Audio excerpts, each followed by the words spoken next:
Our region's business is sponsored by PNC for the achiever in you. Our region's business, improving our economy, creating jobs, and strengthening communities. Innovation, collaboration, transformation, and the people making it happen. Join us as we take a closer look at our region's business. Now, here's your host, Bill Flanagan. Today on Our Region's Business, waves of immigration over the centuries shaped our region. We'll find out how it shaped our financial services industry as well. Plus, what's the upside for our region if we improve the diversity of our workforce going forward? But first, a generational perspective on our region's changing economy.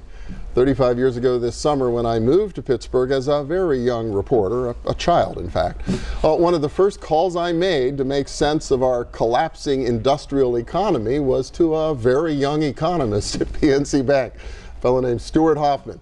Well, all these years later, Stewart's retiring as chief economist at PNC, and Gus Faucher has been named to take his place. And to both of you, welcome back to the show. Good to have you. Glad to be back. Stewart, say it ain't so. It's hard to believe, right? How many years you been working at PNC? I think you mentioned 35. I started at PNC 37 years ago. Okay, so I knew you had a head start on me a little bit. Yeah. When you called me, you're right. We both were a little younger in our careers.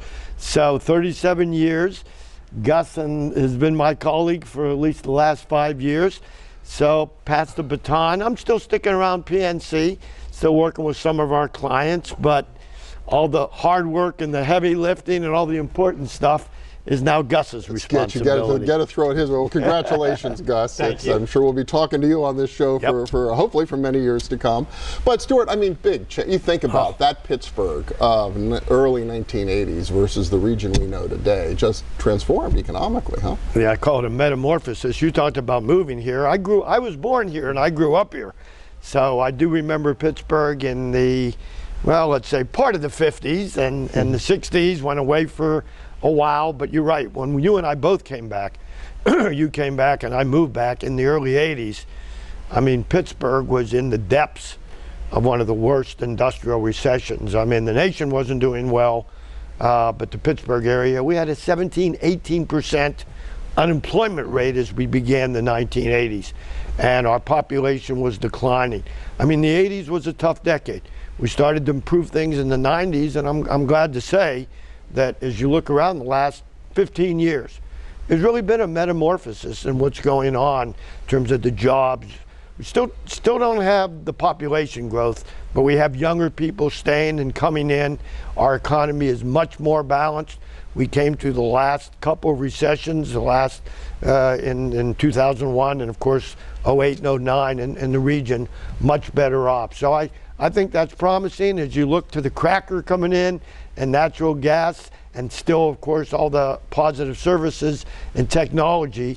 I think that bodes well for our region's economy, even if in the last couple of years we've maybe stepped back a little. Yeah, I guess you think about young people looking for opportunity, thinking about staying here or maybe coming home, as Stewart did at one point. I mean, is it a good foundation today? How do you feel about the prospects for the region going forward? Absolutely. I think Pittsburgh has a huge number of pluses. So you start with the educational institutions and the medical institutions that provide a very good, solid, less cyclical employment base, so fewer ups and downs. Then you on top of it the technology companies, you add top of it the potential for energy development. I think that Pittsburgh has a really good base of well-paying, solid foundational jobs that it can hopefully continue to build on over the next couple of decades. So then what would keep you up at night? Because you don't have to stay up at night worrying about this stuff anymore, right? But Gus does. Yeah, so what are some of the issues, though, you think we've really got to think about if we want to build on the success we've had so far? Well, of course, as you know, the conference did the inflection study on, over the next 15 years, a lot of people like me are going to retire. Yeah, you're right. You're leading the way, right? 300,000 folks leaving the workforce over a decade. And we still have a stagnant population. Yeah. I mean, our population is not growing. We've done much better with the 20 to 40-year-olds, but, we're still, the average age is older.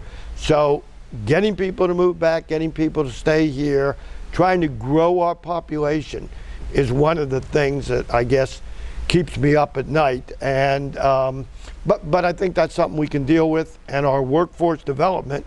I know you have a discussion coming up on diversity in our region, are all issues I think that Pittsburgh's working on and making a lot of progress. Same kind of concerns? Absolutely. And, I mean, obviously you look at population, you want strong population growth, you want skilled young workers. That's what businesses are looking for. If they can't find them here, they'll go somewhere else. Now, we have a lot of advantages. We have a lot of great colleges and universities, and if we can keep those students here, I think that's very good for long run growth. If we can, and Stewart mentioned diversity, if we can make a lot of the growth is going to come from non-white populations over the longer term. That's an area where Pittsburgh's lagging. So if we can bring in minority populations to help support population growth over the long run, I think that'd be a big plus. Yeah, immigration really built this region over the last 150 years, and going to be critical to that diversity important to the future as well. Only a little over a minute left, but I got to wonder, we're not in this alone. We're not an island. We're not an oasis. We operate in a national and a global context. So how do you see our operating environment when you look at the national and global economy as we look ahead into next year? I'll let you each have like 40 seconds on that. Well, I'll just say that, we've had a long economic expansion. It has been half speed, but it's going on 8 years. Gus and I talk about it. We always look for the weaknesses in the economy, and right now we still feel pretty good about the economy. Nationally, of course, lots of uncertainty in Washington, but our view is that the U.S. economy over the next couple of years is going to continue to grow. That we think is good for profits, and that's why PNC continues to like stocks, even if maybe they're a little ahead of themselves. Any pullback we think would be a buying opportunity. Job market looks very good. We continue to add a lot of jobs every month, so we see slack in the labor market declining. I think eventually that's going to lead to stronger wage growth. Wage growth has been a disappointment during this recovery, but I think with the unemployment rate below 5%, with businesses finding it more and more difficult to hire, I think we will see stronger wage growth later this year and in 2018. All right. Well, good. Some things to look forward to. Stu, as always, great to see you. Gus Faucher, welcome aboard. And I'm sure we'll be seeing and talking to you both about the economy for years to come. Thank you so much. It's been a pleasure being on this show so many times and working with you, Bill. You're the best. Oh, thanks a lot, Stu. Appreciate it. All right, take care. Next up, an ethnic take on our region's financial fraternity. Stay with us.